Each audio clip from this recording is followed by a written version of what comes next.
ரத்த வாந்தி வந்து பிளாக் மேஜிக் பண்ணிட்டு இருந்தாங்க. சொட்டி பாம்பு நிறைய வச்சிருந்தாங்க. எனக்கு தெரியும்.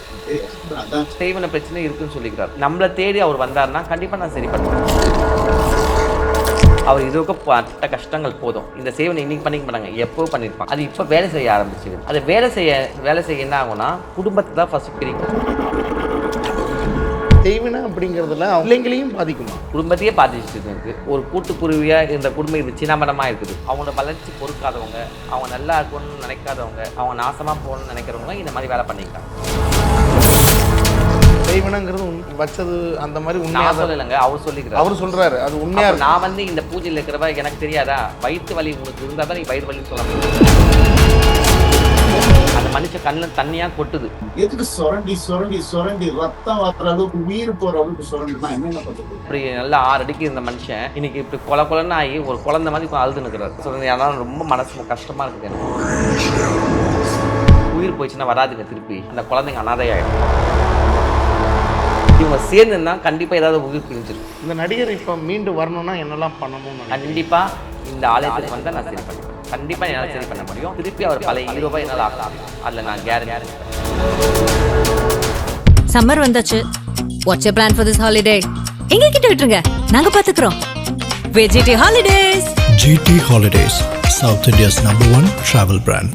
Giriga's summer sale. Buy any AC and get free 2 nights, 3 days holiday package. வெற்றியாளரை விதைக்கும் மண் SNS. வெற்றியாளரை உருவாக்கும் மண் SNS. வெற்றியின் மண் SNS இன்ஸ்டிடியூஷன்ஸ் கோவை.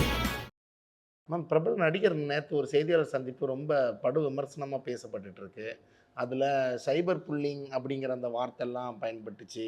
என் பிள்ளைங்களை பார்க்க விட மாட்டேங்கிறாங்க அப்படிங்கிற மாதிரி அந்த நியூஸ் நீங்கள் எப்படி மேம் பார்க்குறீங்க? சரி, என்ன கேட்டால இந்த கமெண்ட் செக்ஷன் இருக்கக்கூடாது.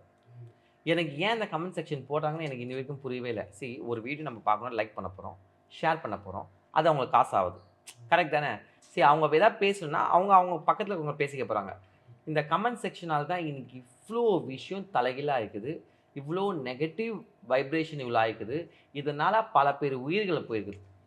உண்மையா இல்லையா? உண்மை. அப்படி இருக்கும்போது ஒரு நெகட்டிவான ஒரு விஷயத்தை ஏன் கவர்மெண்ட் இதை கமெண்ட் செக்ஷனை எடுக்கக்கூடாது? என்ன கேட்டால் விஜய் சாருக்கு நான் சொன்னால் எவ்வளோ ஒரு பண்ணுறாரு. இந்த கமெண்ட் செக்ஷன் தூக்கிடணும். எல்லா இதுலையுமே கமெண்ட்டுன்னு ஒரு விஷயம் இருக்கவே கூடாது.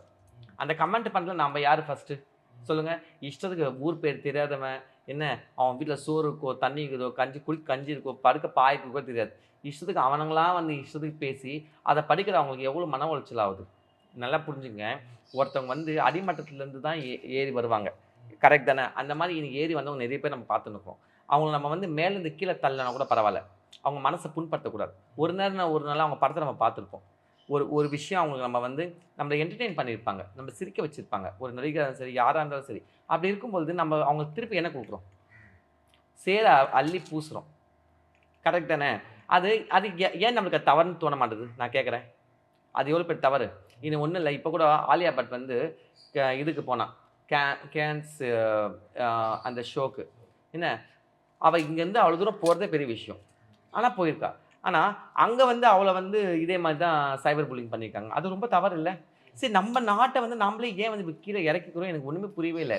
சரி, நம்ம நாட்டில் பிறந்தவர், நம்ம நாட்டில் ஒரு ஹீரோ அவர், நம்ம நாட்டுக்கு எவ்வளோ படத்தை பண்ணிக்கிறாரு, நம்மளை எவ்வளோ காலமாக அவர் என்டர்டெயின் பண்ணிக்கிறவங்க. இன்றைக்கி ஒரு கஷ்டத்தை நிற்கிறாருன்னா நம்மளால் போயிட்டு அவர் கண்ணை தொடக்கலனா கூட பரவாயில்ல, நம்ம தூரமாக இருந்து நம்மளுக்கு அவருக்காக ப்ரேயர் பண்ணாலே போதும்.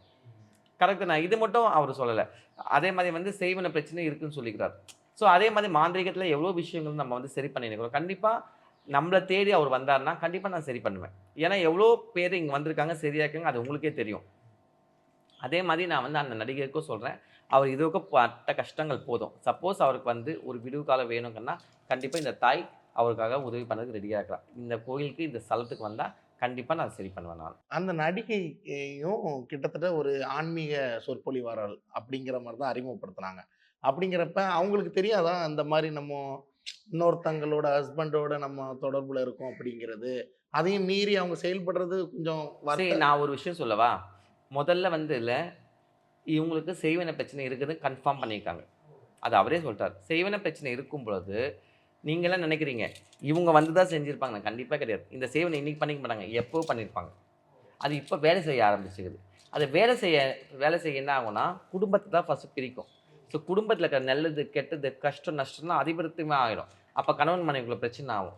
சம்மந்தம் நடுவில் உதவிக்கு வந்தவ தான் அவள். இன்னொரு நடிகை வந்து அவங்க உதவிக்கு தான் வந்தாங்க. ஆனால் உதவிக்கு வந்தவங்களே இன்றைக்கி இப்போ அபாரமாக வந்து மக்கள் வந்து இந்த மாதிரி வந்து ஒரு ஒரு விஷயத்தை தலைமையில தூக்கி போட்டு சில புரிஞ்சுங்க. இன்றைக்கி கணவன் மனைவி பிரிஞ்சிருக்காங்க. அவருக்கு உடம்பு சரியில்லை. தண்ணி நீங்கள் எடுத்து போய் கொடுக்க முடியுமா? இல்லை நாட்டுக்கு கடவுள் வந்து அந்த இடத்துல யாரோ ஒருத்தர் பணிவிட செய்யறதுக்கு ஒருத்தவங்க நியமனம் பண்ணிக்கிறாங்க. உண்மையா இல்லையா? கரெக்ட் தானே? அப்போ அந்த டைமில் அவருக்கு வந்து அந்த அம்மா சுவாமி ஒரு குரு ஸ்தானம். அது மனைவியாக இருந்தாலும் கூட, காதலில் இருந்தாலும், நண்பராக இருந்தால் கூட, பக்கத்து வீட்டுக்காரங்களாக இருந்தாலும் சரி, எதிர் வீட்டுக்காரங்களும் சரி, ஒருத்தர் நம்ம உடம்பு சரியில்லாப்போ படுக்கும் பொழுது நம்மளை கை பிடிச்சி தாங்கி நிற்கிறவங்க தெய்வத்துக்கு சமானம். கரெக்ட் தானே? அதை வந்து இவ்வளோ கொச்சப்படுத்துறது என்ன நாயக்கு? நாளைக்கு இதை பார்க்கும் பொழுது இல்லை மக்கள் என்ன நினச்சிக்கோ, ஐயோ நம்ம யாருக்கும் உதவி செய்யக்கூடாது, உதவின்னு செய்யப்போ நம்மளுக்கு இதை மாதிரி தான் அவன் சொல்கிறேன்னு நினைப்பாங்க. அப்போ நம்ம இந்த சமுதாயத்துக்கு என்ன கற்றுக் கொடுக்குறோம் சொல்லுங்கள்? இதெல்லாம் ரொம்ப தவறு. கண்டிப்பாக இது வந்து ரொம்ப கண்டிக்கத்தக்கது. புரியுதா? செய்வனையோட வீரியம் இருக்கிறதால இந்த மாதிரி பிரச்சனை இருக்குது. அதனால தான் அவர் கூட வந்து எந்த ஒரு நபரையும் பக்கத்தில் சேர்க்க விட மாட்டேது, எல்லாத்தையும் கட் பண்ணி விடுது. புரியுது? அவங்களுக்கு குடும்பத்தை ஃபஸ்ட்டு கட் பண்ணி வச்சு, ரெண்டாவது உதவிக்கு போனவங்களை கட் பண்ணி வச்சு, ரெண்டாவது அவர் உடம்புல வந்து சம்மந்தமான நோய் நொடிகளை வர வச்சிச்சு. ஸோ இதெல்லாம் வந்து செய்வனோட அறிகுறிகள் தான். ஸோ இதெல்லாம் வந்து அவர் வந்து கிளியர் பண்ணால் பழைய இதோட நல்ல ஒரு டாப் ஹீரோவாக வருவார். Okay ma'am. இந்த செய்வினை அப்படிங்கிறதுல அவங்க பிள்ளை மேலே, பசங்க மேலே உள்ள பாசத்தை நம்ம முன்னாடியே பார்த்துருக்கோம். படம்லாம் ஒன்றும் நடிச்சிருக்காங்க. அது பிள்ளைங்களையும் பாதிக்குமா? குடும்பத்தையே பாதிச்சுட்டு இருக்குது. அதனால தான் ஒரு கூட்டுக்குருவியாக இந்த குடும்பம் இது சின்னமரமாக இருக்குது. புரியுது அவங்களுக்கு? அப்படின்னா என்ன அர்த்தம்? அவங்களோட வளர்ச்சி பொறுக்காதவங்க, அவங்க நல்லா இருக்கணும்னு நினைக்காதவங்க, அவங்க நாசமாக போகணும்னு நினைக்கிறவங்க இந்த மாதிரி வேலை பண்ணியிருக்காங்க. செய்வினைங்கிறது வச்சது அந்த மாதிரி நான் சொல்லலைங்க, அவர் சொல்லிக்கிறார். அவர் சொல்கிறாரு அது உண்மையாக. நான் வந்து இந்த பூஜையில் இருக்கிறவ எனக்கு தெரியாதா? வயிற்று வலி உனக்கு இருந்தால் தான் நீ வயிறு வலின்னு சொல்ல முடியும். சும்மாக்க சொல்ல நம்ம வயிறு வலி சொல்ல நம்ம ஏற்றுக்க முடியுமா? அந்த மாதிரி ஒரு வலி வேலை துடிச்சு நிற்கிறார். அதை வந்து நம்ம கிரிட்டிசைஸ் பண்ணுறதுல என்ன விதத்தில் நியாயம் இருக்குது? நீங்களே சொல்லுங்கள். அந்த மனுஷன் கண்ணில் தண்ணியாக கொட்டுது. அவனுக்கு தலையெழுத்தாக இருக்குது சொல்லுங்கள். நல்லா இப்படி நல்லா 6 அடிக்கு இருந்த மனுஷன் இன்றைக்கி இப்படி கொலன்னு ஆகி ஒரு குழந்தை மாதிரி அழுது நிற்கிறார். இதெல்லாம் வந்து நம்ம வந்து கிரிட்டிஸ் பண்ண நாளைக்கு எப்படி வேணால் நம்மளுக்கு திரும்பும். புரியுதா? இந்த மாதிரி ஒரு ஆன்மீகவாதியாக, ஒரு பத்ரகாளியோட மாந்திரிகத்தில் இருக்கிறவன் நான் இதெல்லாம் பார்க்கும்போது நிஜமாக சொல்கிறேன், ஏன்னா ரொம்ப மனசு கஷ்டமாக இருக்குது எனக்கு. இந்த மாதிரிலாம் வந்து சேவனை பண்ணி ஒரு குடும்பத்தை நாசம் பண்ணணும்னு நான் நினைக்கிறேன். நான் அந்த மாதிரி அதான் வேண்டேன். கூடிய சீக்கிரம் நல்லபடியாக ஆயிடணுமா? ஏன்னா உயிர் போயிடுச்சுன்னா வராதுங்க திருப்பி. அந்த குழந்தைங்க அனாதையாகிடும். நம்ம யாருமே போய்ட்டு அந்த நிலைக்கு போய்ட்டு வந்து காம்ப்ரமைஸ் பண்ண முடியாது. இன்றைக்கி யார் வேணால் இஷ்டத்துக்கு பேசிடலாம். நாளைக்கு அந்த குடும்பத்துக்கு ஏதாவது 2 பேரும் தனியாக போய் யாராவது ஒருத்தவங்க இறந்துட்டாங்கன்னா ரொம்ப இதுவாகிடும். புரியுதா? இதில் எல்லாருக்குமே மன உளைச்சல் தான். ஸோ இதெல்லாம் நம்ம பார்த்து பேசணும். இப்போ மனைவியோட விவாகரத்து பண்ணிவிட்டு அழகாக அவங்களோட லைஃப்பை வாழலாமா, இல்லை மனைவியோடய இருக்கிறது நல்லதா? அது நாம் எப்படிங்க டிசைட் பண்ண முடியும்? நம்ம எப்படி டிசைட் அது அவங்களோட லைஃப்ங்க. அது பிடிச்சிருந்தா வாழ போகிறாங்க, பிடிக்கலாம் பிரிஞ்சு போக போகிறாங்க. அதை நம்ம சொல்லக்கூடாதுல்ல. என்னோட வாழ்க்கை என் கையில் தான் இருக்கிறது பொழுது கோர்ட்டுக்கே அந்த அதிகாரம் கிடையாது. ஆமாம். எந்த கோர்ட்லேயும் சொல்லியிருக்காங்களா நீங்கள் போயிடுங்க விட்டுட்டு போயிடுங்க சொல்லிட்டு கிடையாது. உன்னோட விருப்பம் ஜட்ஜ்மெண்ட்டுக்கு அங்கே போக அவங்க கொடுக்குற தீர்ப்பு அவ்வளோதான். அதுவும் கால அவகாசம் கொடுக்குறாங்க. அந்த மாதிரி நம்ம யார், நம்மளுக்கு என்ன அருகதை இருக்குது ஃபஸ்ட்டு சொல்லுங்கள். அவங்க எப்படி வாழ்ந்திருப்பாங்க, இவ்வளோ சந்தோஷமாக இருந்திருப்பாங்க. இன்றைக்கி வந்து இவ்வளோ துன்பத்துவத்தில் என்ன கேட்டால் இவர் இன்னைக்கு இந்த நிலையில் விட்டுட்டு போயிருக்கூடாது. அது தப்பு. ஏன்னா ஒரு மனிதன் வந்து நல்லா இருக்க சொல்ல விடுறது வேற. உடம்பு சரியில்லாப்ப இது மாதிரி செய்வன பிரச்சனை இருக்கும்போது அவர் ரத்தவாந்தி இருக்குதுன்னு சொல்கிறப்போ விட்டுட்டு போயிருக்காரு. 1000 தான் இருந்தாலும் மனைவியாக நின்று அவங்க கடமையை செஞ்சால் இந்த பிரச்சனை வந்திருக்காரு. பட் ஆனால் சேராது, அந்த செய்வனை சேர்க்க விடாது. எதையாவது பிரச்சனை கொடுத்து உன்னை தூக்கி வாரி அடிச்சிடும். புரியுதா? என்ன கேட்டால் இவங்க தனித்தனியாக இருந்தால்தான் எந்த ஒரு உயிர் சேதமும் இல்லாமல் இருக்கிறது நான் நினைக்கிறேன். இவங்க சேர்ந்துருந்தா கண்டிப்பாக ஏதாவது உயிர் பிரிஞ்சிருக்கும். செய்வனே இருக்கும் பொழுது இந்த மாதிரி பிரச்சனை பிரிஞ்சிடணும். தூரமாக நிற்கும் பொழுது அது வீரியம் கம்மியாயிடும். ஏன்னா இவங்க தனியாக ஏதாவது கோயில் குளம் போக ஆரம்பிச்சிருவாங்க, இவரும் தனியாகவும் கோயில் குளம் போவாங்க. ஏன்னா அந்த நிம்மதிக்காக அந்த டைவெர்ட் பண்ண ஆரம்பிச்சிடும். ஏதோ அவங்க கும்புற தெய்வங்களோ இல்லை குலசாமிங்களோ இல்லை அவங்களோட இஷ்ட தெய்வங்களோ அவங்கள கரை சேர்த்து விட்டுரும். ஆனால் இல்லை மீறி இருக்கும்பொழுது பிரச்சனைகள் அதிகமாக்கி கோயிலுக்கு போகக்கூடாது, பூஜைகளை பண்ணக்கூடாது, எந்த திவ்ய ஸ்தலத்துக்குமே கால் வைக்க விடாது, ஏதோ தூக்கி வரை அடிச்சிடும். ஸோ இது இவங்க என்ன கேட்டால் இவங்க பிரிஞ்சு இருக்கிறது தான் நல்லது. காலம் எல்லாமே சரியாச்சுன்னா கண்டிப்பாக சேர்த்து வைக்கும். அது எந்த டவுட்டுமே கிடையாது. இறுதியாக மேம், இந்த கமெண்ட் செக்ஷன்லாம் பார்க்கும்போது நீங்கள் என்ன இவ்வளோ பெரிய நடிகராக இருந்துட்டு செய்வினை இதெல்லாம் சொல்லிக்கிட்டு இருக்கீங்க அப்படிங்கிற மாதிரி பல கமெண்ட்ஸ்லாம் வந்துச்சு. அது செய்வினைங்கிறது பொய், நீங்கள் உங்கள் வாழ்க்கையை மனைவியோட சேர்ந்து வாழ வேண்டியதானே அப்படிங்கிற மாதிரிலாம் கமெண்ட் வருது. அதை எப்படி பார்க்குறீங்க? அதுதான் சொல்கிறேன்ல, இன்னைக்கு உனக்கு வயிறு வலின்னு சொல்கிறப்ப தான் உனக்கு அந்த வலி தெரியும். எனக்கு வயிறு வலி சொல்ல உனக்கு எப்படி வலி தெரியும்? ஏங்க இன்னைக்கு இருக்கிற குடும்பத்தில் பெற்ற தாய் தகப்பன்னு சோறு போடாத ஆட்கள் இன்னைக்கு நம்ம அந்த அளவுக்கு மக்களை பார்க்க ஆரம்பிச்சிட்டோம். உண்மையா இல்லையா? ஒரு வேளை சோறு போட மாட்டாங்க பெற்ற தாய் தகப்பனுக்கு. அப்போது இவங்களுக்கு எப்படி அவங்க சொல்கிற வேதனைகள் புரியும்? கரெக்ட் தானே? இந்த மாதிரி பல வேதனைகள் உலகத்தில் இருக்குதுங்க. பல விஷயங்கள் உலகத்தில் இன்றைக்கும் நடந்து தான் இருக்குது. அது வந்து யாருமே வந்து நம்ம வந்து கண்ணு முன்னாடி கொண்டு வர முடியாது. அனுபவத்துக்கு மட்டும்தான் அந்த வலிவேதனைகள் தெரியும். அதாவது இன்னைக்கு இத்தனை கோயில் ஏன் இருக்குது? எத்தனையோ உலகங்கள் மாறினாலும், எத்தனையோ அரசியல் இது மாறினாலும் கோயிலோட பலம் ஏன் ஒன்றும் மாறாமல் இருக்குது? நம்பிக்கை. அந்த நம்பிக்கை இந்த உலகம் இருக்கிறவங்க எந்த சக்தியிலுமே உடைக்க முடியாது. கோயிலுக்குள்ளே போயிட்டு அந்த அம்மாவோட திருமேனி முகத்தை பார்த்துட்டாலே நம்ம மனசில் போய் இறங்கி போகுது பார்த்தீங்களா? அதுதான் நம்பிக்கை. அந்த ஒரு ஆத்ம திருப்தி தான் நம்மளுக்கு கிடைக்கும். இவங்களுக்கு என்னங்க தெரியும்? உட்காந்து கமெண்ட் போடுறவங்களுக்கு என்ன தெரியும்? நான் கேட்குறேன். கரெக்ட் தானே?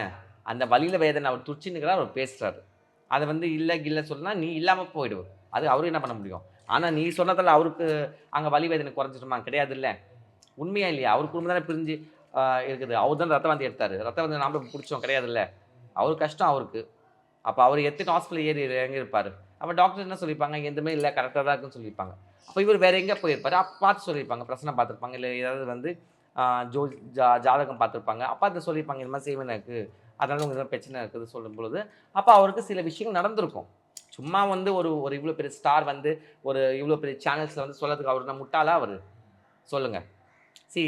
நம்ம இவரை மட்டும் பேசினா கண்டிப்பாக கிடையாது. இந்த மாதிரி எத்தனையோ ஹீரோயின்ஸ் நடந்தே உயிர் இறந்துருக்காங்க. நம்ம என்ன நினச்சிக்கிறோம்? சூசைட் பண்ணி செத்து போயிட்டாங்களோ, லவ் ஃபேர் சொல்லி முடிச்சிடுறோம். கிடையவே கிடையாது. அவங்க பார்க்காத லவ்வா?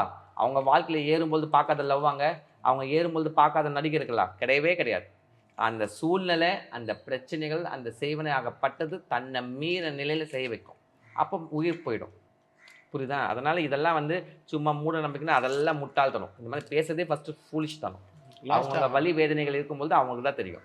இந்த நடிகர் இப்போ மீண்டு வரணும்னா என்னெல்லாம் பண்ணணும்னு? கண்டிப்பாக இந்த ஆலயத்துக்கு வந்தால் நான் சரி பண்ணுவேன். கண்டிப்பாக என்னால் சரி பண்ண முடியும். திருப்பி அவர் பழைய ஹீரோவாக என்னால் ஆக்க முடியும். அதில் நான் கேரண்டி கொடுப்பேன். எப்படி பழைய நிலைமைக்குன்னா அவங்க மனைவியோட இருக்கிற மாதிரியா, இல்லை அவங்க ஒரு விஷயம் நல்லா புரிஞ்சுக்கிங்க. ஒரு நெகட்டிவ் இது வெளியே போனால் தான் பாசிட்டிவ் இது உள்ளே வரும். ஒரு சிம்பிளாக சொல்கிறேன். ஒரு ஏசி போட்ட ரூம் இருக்குது என்ன? அந்த ஏசி போட்ட ரூமில் ஒரு அசுத்தம் இருந்தால் நீங்கள் என்னதான் ஏசி போட்டாலும் அந்த ஸ்மெல் வருமா வராதா? கண்டிப்பாக. அப்போ நம்ம என்ன பண்ணுவோம்? ஏசியை தூக்கி வெளியே போடுவோமா, இல்லை அந்த அசுத்தத்துக்கு வெளியே போடுவோமா?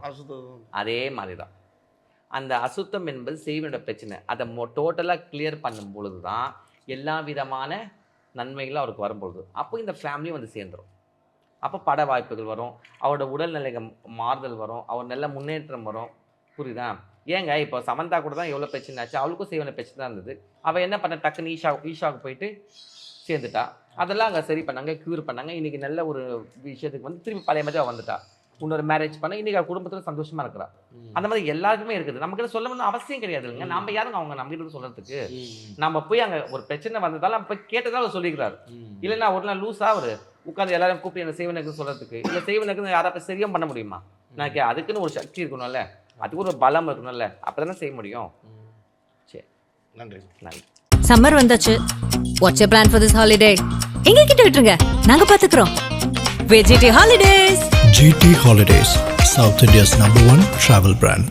Giriga's summer sale. Buy any AC and get free 2 nights, 3 days holiday package. வெற்றியாளரை விதைக்கும் மண் SNS, வெற்றியாளரை உருவாக்கும் மண் SNS, வெற்றியின் மண் SNS, SNS Institutions, கோவை.